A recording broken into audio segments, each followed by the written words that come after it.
Olá, veja os destaques de hoje do Assembleia em Foco, segunda edição. O presidente da Lema faz um balanço positivo dos trabalhos parlamentares no primeiro semestre. O programa Diário da Manhã da Rádio Assembleia recebe mais um candidato à vaga de reitor da UFMA. Seminário debate os avanços e desafios dos 33 anos do Estatuto da Criança e do Adolescente. E uma reportagem especial sobre o Frei Epifânio da Badia, que usou o futebol como instrumento de evangelização na região sul do estado. O Assembleia em Foco, segunda edição, está começando.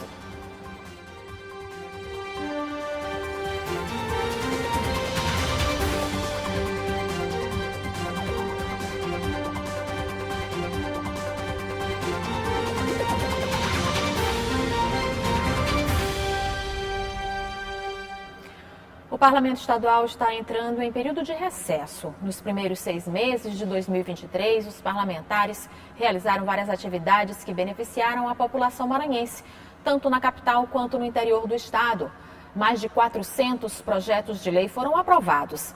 A presidente do Legislativo maranhense, deputada Iracema Vale, fez um balanço positivo da atuação do parlamento neste primeiro semestre.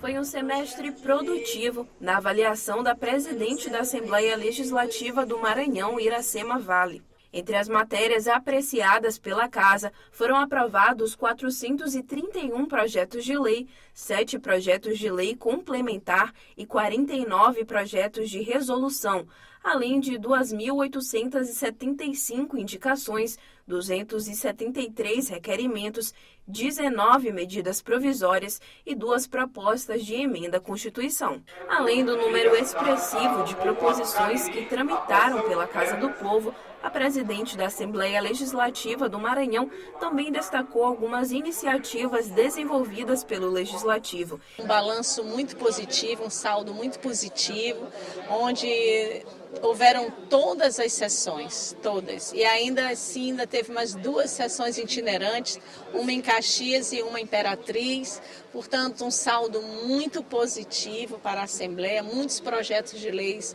aprovados, muitas indicações aprovadas.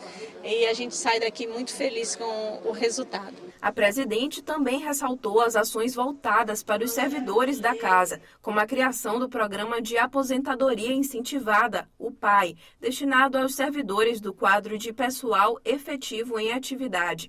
Por fim, Iracema Vale agradeceu aos parlamentares pelo apoio durante o primeiro semestre do ano. Enquanto gestora da Casa, como presidente, a gente tem a grata satisfação de dizer que nós aprovamos um plano de aposentadoria incentivada para os servidores, concedemos um aumento de 11%, mantivemos uma gratificação de 6% para o servidor da Casa, estamos dando continuidade ao nosso concurso público, procedemos a várias atividades, inclusive vamos inaugurar já uma quadra poliesportiva aqui na Assembleia Legislativa. Enfim, a gente teve um saldo muito positivo.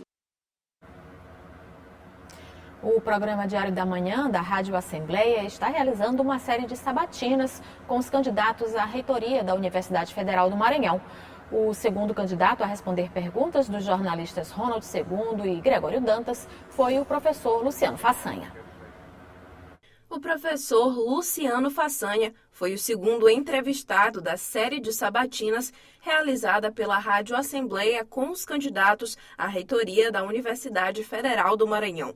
Atual diretor do Centro de Ciências Humanas da UFMA, o CCH, ele é pós-doutor em Filosofia pela PUC São Paulo e começou a jornada acadêmica na UFMA com graduação na área. É importante, como eu venho ressaltando, infelizmente nós tivemos muito pouco tempo de campanha, e nós precisaríamos de muito mais, afinal de contas a Universidade Federal do Maranhão tem 9 campos, e dentre todos esses lugares não daria tempo de forma alguma com esse curto espaço temporal. Na sabatina, conduzida pelos jornalistas Ronald II e Gregório Dantas, o candidato pontuou que um dos objetivos da universidade pública é diminuir desigualdades em seu entorno, com pesquisa e extensão. Para isso, ele defende uma descentralização do campus. Luciano Façanha também citou como exemplo as melhorias feitas na estrutura do prédio do Centro de Ciências Humanas, do qual está à frente, um espelho de ações que pretende realizar dentro da universidade. A comunidade possa perceber quais são as nossas reais intenções em relação à reitoria da UFMA. A nossa gestão, ela vai ser uma gestão participativa, onde todos os segmentos técnicos, professores e alunos possam colaborar. E nesse sentido, trazendo aí ideias, mas também construindo uma proposta que de fato tenha a ver com a realidade da Universidade Federal do Maranhão. E você vai ver no próximo bloco, o seminário debate os avanços e os desafios dos 33 anos do Estatuto da Criança e do Adolescente. Uma reportagem especial sobre o Frei Epifânio da Badia, que usou o futebol como instrumento de evangelização na região sul do estado. Você acompanha logo após o intervalo.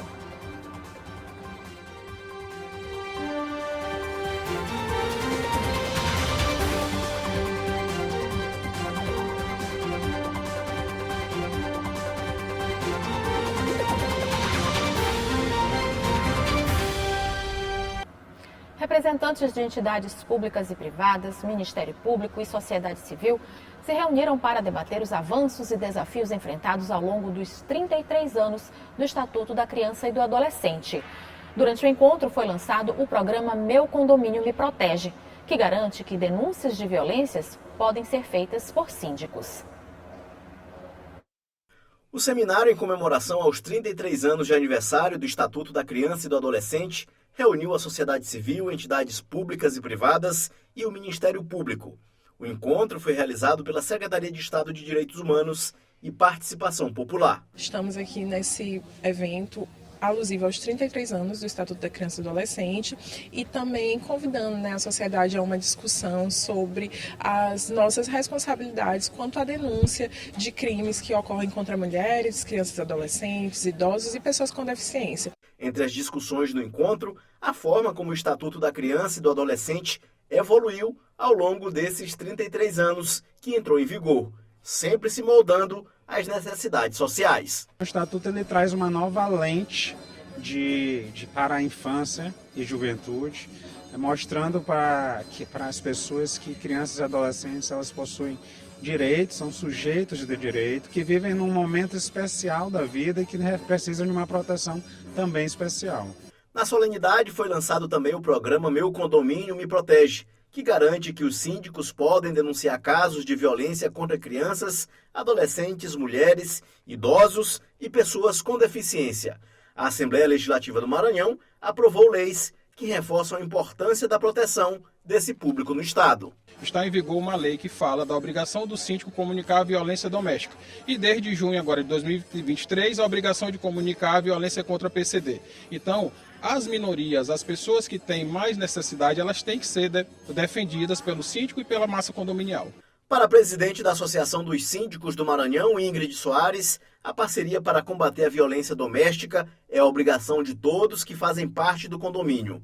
Colaboradores e moradores são importantes nesse combate à violência. A gente trabalha nessa conscientização, junto aos moradores, para que eles realmente, se tiver algum tipo de violência, seja contra a mulher, contra a criança, idoso, deficiente, a gente pede para que eles informem, geralmente o condomínio, para que nós possamos também tomar a providência. Vamos saber agora como fica o tempo na sexta-feira. A Ananda Fontinelli traz a previsão para amanhã. Boa noite, Ananda.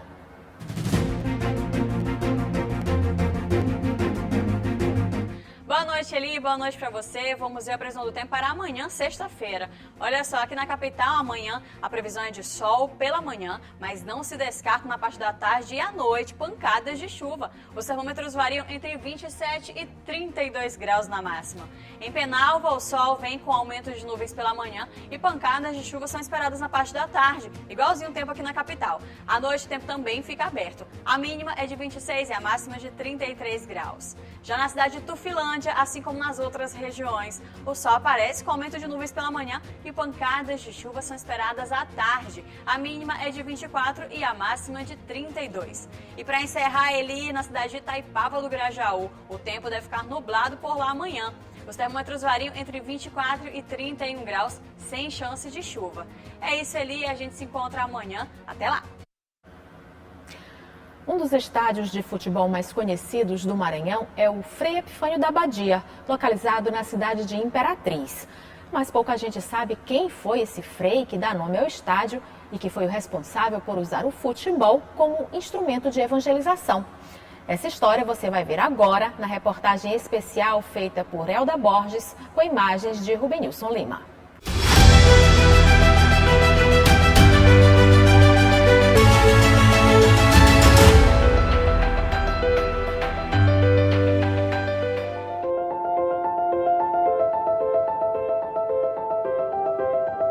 O estádio Frei Epifânio da Badia é um dos cartões postais de Imperatriz. Mas por trás de toda essa arquitetura que enche de orgulho os moradores da cidade, estão a dedicação e o trabalho de uma pessoa que, por amor ao esporte, conseguiu fazer as mudanças que hoje se vê. Frei Epifânio. O frade que chegou aqui por estas bandas na década de 1950, vindo da cidade de Badia, na Itália, e que acabou associando a origem ao próprio nome. Daí nasceu Frei Epifânio da Badia. Ele passou por várias outras cidades do estado, mas sua escolha pessoal ficar em Imperatriz. Os registros antigos do Frei Epifânio mostram bem essa relação entre a religiosidade e o esporte.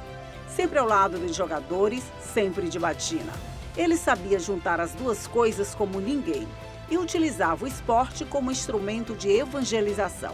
Na realidade, o Epifânio, no seu tempo, ele soube já usar o futebol como instrumento para evangelizar, com as crianças mesmo. Ele dizia assim, olha, nós vamos para o catecismo, nós vamos para a missa, depois da missa é que nós vamos jogar futebol. Aí eu mesmo fui atraído por ele. E muitos jovens do início de 60 aqui em Imperatriz. Pode não parecer, mas foi aqui nesse local, nessa pracinha, que o Frei Epifânio começou a jogar bola aqui em Imperatriz. Na época era só um terreno, ele transformou num campinho de terra batida. Ele reunia as crianças e também alguns dos que se tornariam os melhores jogadores da cidade. Foi a formação, a escola de formação, melhor dizendo, de vários talentos do esporte da cidade. Hoje o local não guarda muitas lembranças do Frei e dos seus companheiros de peladas. Mesmo assim, não é difícil encontrar quem não esquece dele e das marcas que ele deixou na cidade. Eu sentei aqui e encontrei Dona Maria Helena, que por acaso também era uma dessas amigas dele, uma conhecida dele. Como a senhora lembra dele, Dona Maria Helena? Não, eu lembro dele que quando a gente eu moro aqui, tem 33 anos que eu moro aí, pela causa ele saiu lá no bar da Maria do Cego, tá entendendo? Não sei o que ele ia fazer. Aí ele foi, encostou lá no bar, você tá entendendo? Aí ele ficou assim olhando para mim, o que é, nega velha? Que ele já tinha me visto por aqui assim. Eu digo assim, rapaz, eu tô numa situação tão assim, e o que? Eu digo, é porque meu gás acabou e eu tenho 2 netos, aí eu não tenho, como é que eu vou fazer de comer para eles? Ele disse assim, e onde é que vende gás aqui? Eu digo assim, ali. Pois fica aí, é ali naquela casa de gás. Quando eu dei fé, o homem chegou com um bujão de gás. E pronto, aí eu fiquei com amizade com ele. Só as fotos guardam as memórias da transformação do local em camelódromo e panelódromo, um conjunto que garante a preservação da tradição culinária da cidade, como a panelada e o legítimo caldinho de mocotó.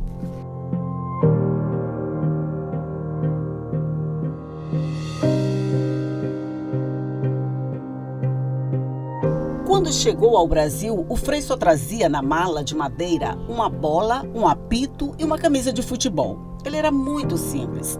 Quem nos dá essas informações é o Frei João Franco, contemporâneo de Epifânio, também italiano, e que chegou ao Brasil pouco depois dele e vive hoje no convento da Igreja do Carmo, em São Luís. Do homem dedicado completamente à evangelização, através daquilo em que ele se esmerava e tinha competência, que era levantar igrejas.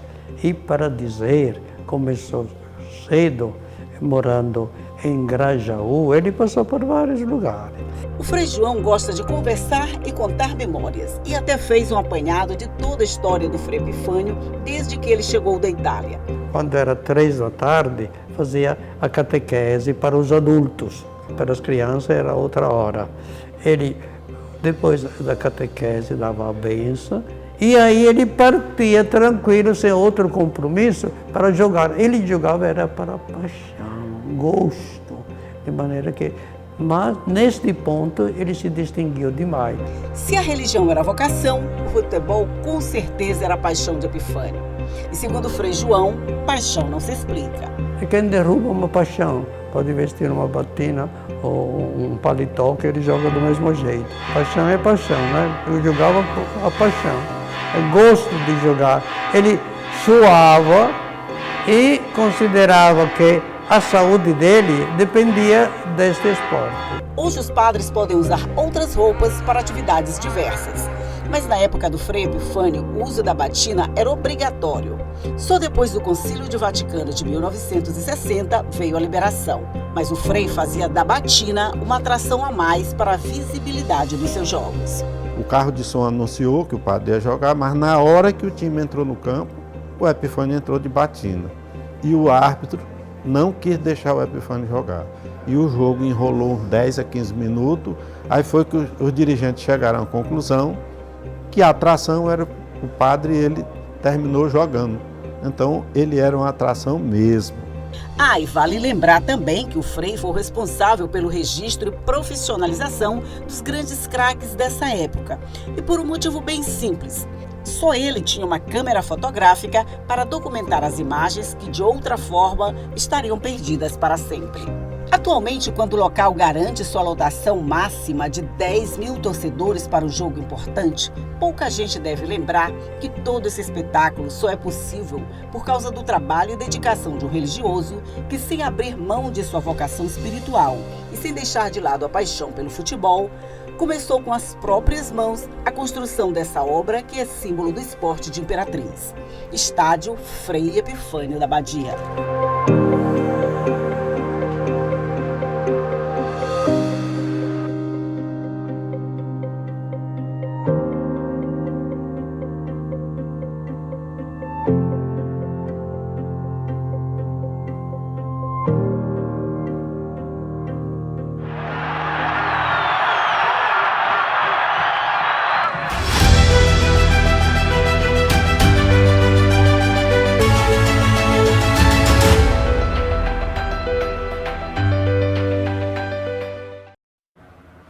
E o Assembleia em Foco, segunda edição, fica por aqui. Uma ótima noite para você. A gente volta a se encontrar amanhã. Até lá.